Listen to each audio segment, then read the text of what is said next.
สวัสดีพี่น้องชาวลาวชาวไทยอยู่ทั่วโลกเพราะว่าประเทศลาวเวียงจันทร์อีสานหรือก็อยู่อเมริกาอย่างว่ากัมพูชากับไทยเขาได้เซ็นสัญญากันแล้วว่าสตีกันโดนัลด์ทรัมป์ลงมาบาดคอยเบิ่งข่าววันเสาร์นี่นะอังคารไทยเพิ่นบ่อยากยอมเพิ่นเส้นแล้วเพิ่นยังบ่ยอมเพิ่นยังจะยั่วยะให้มาตีเขมรอีกว่าคนเขาเสียหายทหารตาย15 คนคนขากุดขาขาดนั่น6 คนแล้วก็คนบาดเจ็บนั่นหลายคนว่าซั่น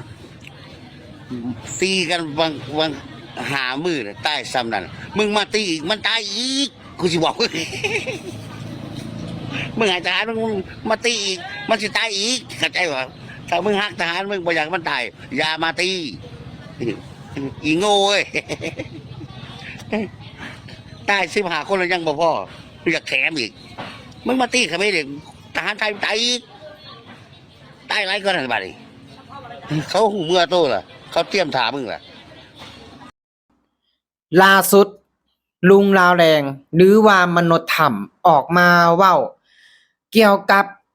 ปัญหาชายแดนระหว่างไทยกับเขมรนะครับผมบอกว่าได้เซ็นสัญญากันเรียบร้อยแล้วแต่ว่าทางประเทศไทยบ่ยอมจบกับสบายดี FC ทางฝั่งไทยแล้วก็ฝั่งลาวนะครับผมวันนี้ก็มาอยู่ในช่องบ่าวลำซาแนลเส้นเก่าเส้นเคยนะครับล่าสุดพี่น้องมีลุงลาวแรงนะครับออกมาเว้านะครับออกมาพาดพิงถึงพี่น้องชาวไทยนะครับผมเกี่ยวกับปัญหาที่เกิดขึ้นนะครับผมระหว่างชายแดนเขมรและก็ไทยนะครับพี่น้องคือลุงลาวแรงคนนี้นะครับผมเลยว่าระหว่างไทยกับเขมรเนี่ยได้เซ็นสัญญากันเรียบร้อยแล้วนะครับแต่ว่าทางประเทศไทยนะครับบ่ยอมจบเพิ่นว่านะครับบ่ยอมจบนะมาเพิ่นบอกว่าอหย่างนะถ้ามาเท่าใดนะครับตุยไปเท่านั้นนะตุยไป15 ศพเพิ่นว่าอันนี้บ่รับก็ขออนุญาตเด้อครับขออนุญาตพ่อแม่พี่น้องชาวไทยนะคือตามลุงดาวแดงคนนั้นว่าเมื่อตะกี้นี้นะครับนะว่าตุยไป15 ศพยังบ่พอมาอีกก็ตุยอีกเพิ่นว่ามาอีกก็ตุยอีกถ้าสู้ถ้าปะทะกันอีกก็ตุยอีกพังคำเว้าแล้วมันบ่เป็นกลางเลยนะถ้าว่าสิเป็นกลางว่าถึงแต่ว่าฟังคำเว้าเนี่ยนะครับคืออยู่ฝั่งเขมรเบิดอันนี้บ่ลำบ่ได้บอกว่าต้องมาอยู่ฝั่งไทยนะหรือว่าต้องอยู่ฝั่งเขมรนะต้องอยู่กลางนะแล้วแต่นะครับผมเนาะแล้วแต่มักฮักทางใดก็ไปทางนั้นนะครับเรื่องเข้าข้างเนี่ยมันบ่สามารถบังคับผู้ใดอยู่แล้วแต่ว่าส่วนตัวบ่ลำนะครับบ่ลำบ่ได้มีส่วนได้ส่วนเสียกับทางเขมรนะครับบ่ลำนะครับมีส่วนได้ส่วนเสียนะครับผมเนาะกับพี่น้องชาวไทยคือบ่ลำนะครับมาทำงานมาหาเงินนะครับมีได้โอกาสนะครับได้รับโอกาสจากพ่อแม่พี่น้องชาวไทยจากเจ้านายคนไทยนะครับบ่ลำก็ต้องเข้าข้างแล้วก็บ่ลำก็ฮักประเทศไทยนะบ่ลำก็เข้าข้างแล้วลุงลาวแรงคนนี้ฟังคำเว้านะครับก็คือแบบบ่คล้ายๆกับแบบว่าบ่มักประเทศไทยน่ะพี่น้องนะครับนะเขาอาจสิมีเชื้อสายทางนั้นบ่รู้ว่าจังไดหรือว่าพ่อเขาเป็นคนทางนั้นบ่หรือว่าจังไดถ้าบ่นั้นก็ควรที่จะเป็นกลางอืมแต่ว่าเนี่ยเว้าคือแบบอันนั้นฝั่งไทยเบิดเลยบ่ลำฟังแล้วก็ยังแบบบ่โอเคนะอืมมาเว้าคำว่าตัวนี้น่ะพี่น้องคือเพิ่นบอกว่าระหว่างไทยกับเขมรเนี่ยเซ็นสัญญากันจบเรียบร้อยแล้วเพราะว่าอิหยังนะทำอิหยังทำสักอย่างนี่แหละทำสักอย่างนี่แหละมาเซ็นสัญญากันเรียบร้อยแล้วแต่ว่าทางฝั่งไทยบ่ยอมจบเพิ่นว่าคือเอาคำใดมาเว้านี่ล่ะถ้าบ่ฮู้หยังก็ควรที่จะอยู่เงียบๆเฒ่าแล้วควรที่จะไปเลี้ยงลูกเลี้ยงหลานอยู่บ้านนะบ่ควรสิเอาใบหน้าเฒ่าๆนั่นน่ะออกมาเออเว้ามั่วนะเฒ่านี่นะคือสิแม่นหาก็ตื่นคือสิแม่นหาก็ออกมาจากถ้ นะไปศึกษาไปเบิ่งข่าวดีๆนะเรื่องปัญหาระหว่างชายแดนเนี่ยนะครับคือข่าวนี้นะครับบอลำติดตามมาตั้งนานแล้วนะคือบอลำได้บอกเลยว่าไปทุกๆคลิปพี่น้องคลิปนี้นะเกี่ยวกับตัวนี้นะพี่น้องคือบอลำติดตามมาตั้งแต่เริ่มต้นตั้งแต่ตอนที่เกิดปัญหานะครับผมระวังอีหยังก่อนที่จะเกิดการปะทะกันนะพี่น้องอีหยังเจอปัญหาระหว่างตอนที่ว่าทางเจ้าหน้าที่เนาะหรือว่าทหารของเขมรพักนะครับเจ้าหน้าที่ไทยหลายครั้งหลายที่แต่ว่าทางเจ้าหน้าที่ไทยกับบ่โต้ตอบนะครับจนกระทั่งมาปะทะกันนะครับมาปะทะกันบ่นำก็ติดตามข่าวมาโดยตลอดคือทุกอย่างทั้งฝั่งไทยบ่ได้เริ่มก่อนนะฝั่งเขมรเริ่มก่อนในจุดที่ปะทะกันตอนแรก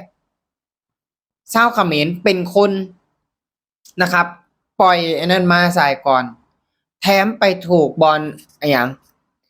ประชาชนอยู่ซ้ำบ้านเรือนประชาชนจนพังเบิดแล้วตรงปัจจุบันนี้หยุดนะครับได้ไปเซ็นสัญญาหยุดยิงแต่ว่าทางเขมรก็ยังบ่ยอมหยุดหยุดยิงน่ะก็ยังมีอยู่นะครับยิงมื้อหน้าตอน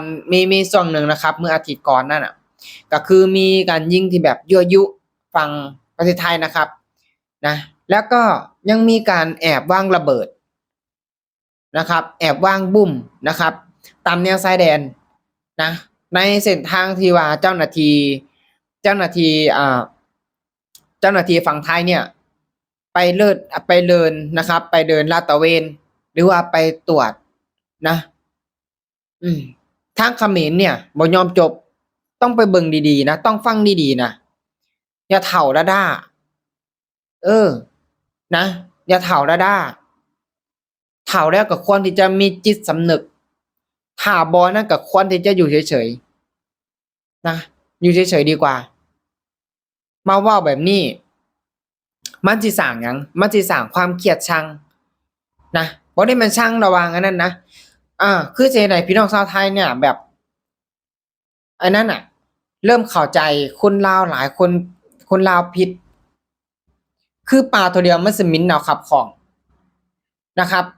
นะสิเฮ็ดให้แบบพี่น้องชาวไทยหลายคนแบบบ่พอใจคนลาวก็ย้อนลุงราวแรงคนนี้แหละ